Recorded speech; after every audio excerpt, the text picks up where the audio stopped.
25 তারিখ হঠাৎ করে পুজো দিতে গিয়ে দেখে কালীমার মূর্তি মাথা নেই। এই যে দেখেন প্রমাণও আছে এখানে, মূর্তির মাথা নেই। তো তখন মুসলিম যারা ভাইরা আছে, আমাদের ভাই বোনরা আছে, ওদেরকে সাথে নিয়ে সবাই মিলিত হয়ে, হিন্দুরা সবাই মিলিত হয়ে বলা হলো যে কেন এই মূর্তিটা ভাঙ্গা হয়েছে।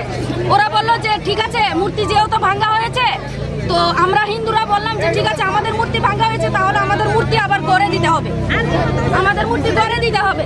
তো ওরা বলছে যে ঠিক আছে, মূর্তি গড়ে দেব।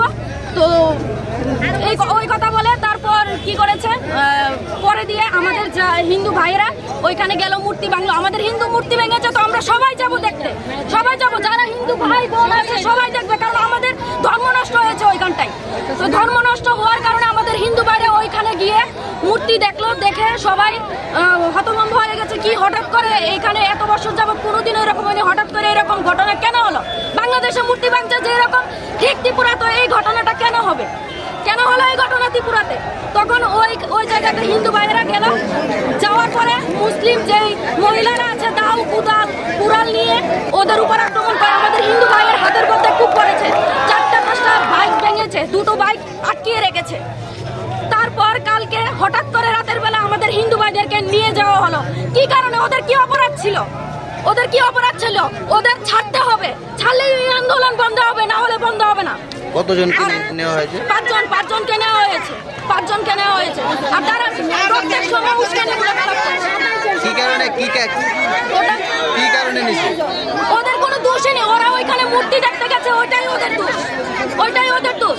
আমরা হিন্দু, আমরা ধর্ম দেখবো না, আমরা ধর্ম দেখবো না। আমরা ধর্ম দেখলে আমরা অপরাধী হয়ে যাবো নাকি? এখন আপনারা কি চান? আমরা আমাদের যে হিন্দু ভাইদের নিয়ে যাওয়া চাই, শুধু আমাদের এই হিন্দু ভাই না, এখানকার যত হিন্দু ভাই আছে কাউকে নিতে পারবে না, কারণ এখানে কোনো হিন্দু ভাই দোষী না, কোনো হিন্দু ভাই দোষী না, কোনো হিন্দু বোন দোষী না।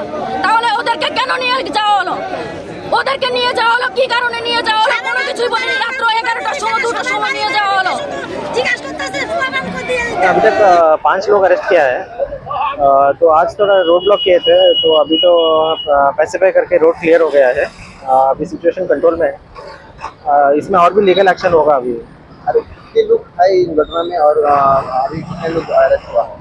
नहीं, कितना लोग नहीं, अभी हमारे पास जो इन्फॉर्मेशन मिल रहा है हम लोग एक्शन कर रहे हैं। अभी तक 5 लोगों के खिलाफ ऐसा आया तो इमीडिएटली हमने अरेस्ट किया है। क्या धारा लगा? धारा तो ये डिटेल आपको तो टेक्निकल है, मैं दे दूंगा। सर और एक बात कहना था, वो जो काली आइडल का वेंडलेज हुआ है, इसके अगेंस्ट अरेस्ट किया गया? हाँ, हो जाएगा, वो भी हम लोग पूरा इंटेलिजेंस कलेक्शन करके जो इन्वॉल्व है हमारे पास है, लिस्ट है, इन्वेस्टिगेशन जारी है और भी लीगल एक्शन